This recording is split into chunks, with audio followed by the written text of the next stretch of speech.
Today on the show, we focus first on the West Asia war. Well, 6 months into the US-Israel war on Iran, the conflict remains locked in a stalemate, but diplomacy now back in focus as regional tensions continue to impact security and trade. Fresh efforts are currently underway to push for de-escalation of the conflict, in fact, to decode what lies ahead for the conflict and whether diplomacy is going to work. We're now joined by Syed Aqif Zaidi. He's a researcher and West Asia expert at the Al Mustafa International University. Thank you very much, sir, for joining us here on ET. Now, first things first, let me take you to the latest developments that we're getting. Well, the Qatari Prime Minister is visiting Tehran to resuscitate talks between Iran and the US. President Trump, on the other hand, says that he's not in a hurry to negotiate. So is a diplomatic opening possible now between both the sides?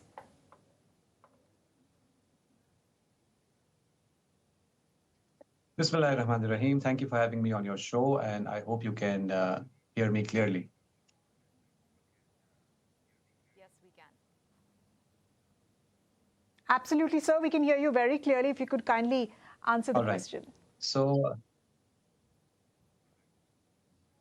yes.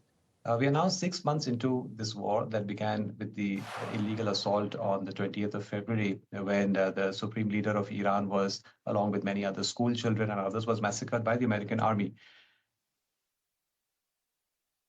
And it is a good time to take stock from the outside, from within Iran and from within the West Asian region. This is seen as a precursor to a major victory in the coming months or perhaps in the coming years.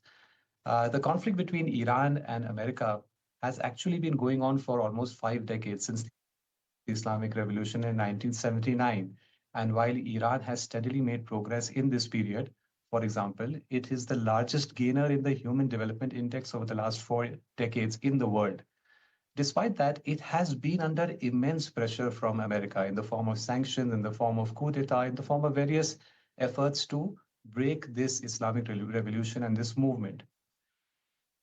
Iran finally believes, the Iranian public and the Iranian establishment, they finally believe that they have turned the tables and they are at a point where they will be able to break out of the cage that they were forced into over the last 47 years since the revolution. So therefore, we are going to see a lot of diplomacy that continues to happen. We are going to see a lot of pressure. We're going to see posturing, threats, and very likely we will have more hot military conflict as well in the coming months, and perhaps even for the next year or two, till this conflict is decisively resolved. And by decisive resolution, I mean the absolute victory of one side over the other in the West Asian region. Till that point is achieved, I think we will continue to have instability, we will continue to have volatility, and especially since you are a channel that deals with economic issues, the repercussions for the world's energy markets, and as we've seen in the case of the Japanese yen, in the case of our currency markets, these will continue to be volatile till such time as that complete victory is achieved by one of the two sides.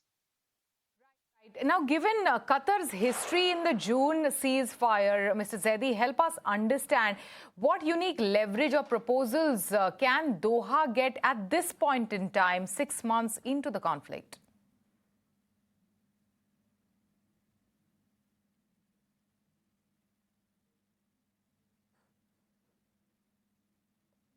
Mr. Zaidi?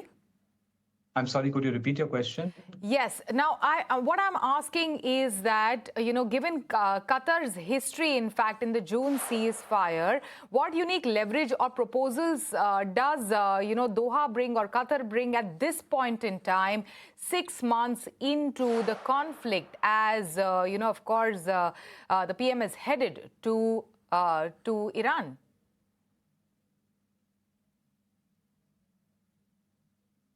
Right.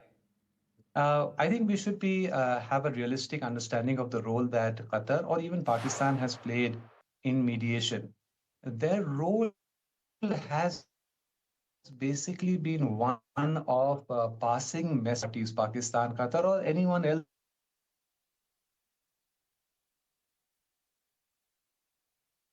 for that matter, exercises any significant influence for both the USA and Iran. It is convenient and necessary to have a mediator in between.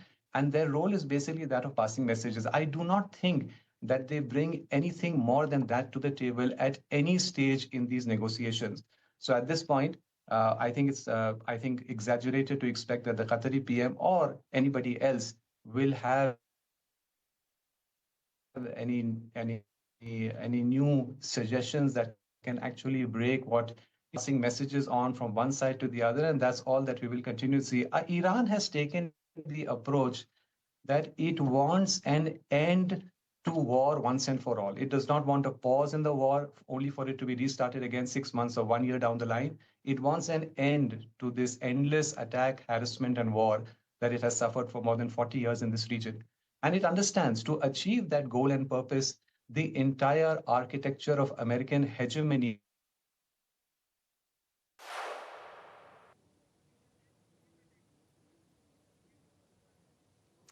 All right, Mr. Zaidi, and of course, like you rightly stated, that a decisive resolution is something that Iran is essentially looking at, but we'll have to cut the chat short, Mr. Zaidi, because of the network.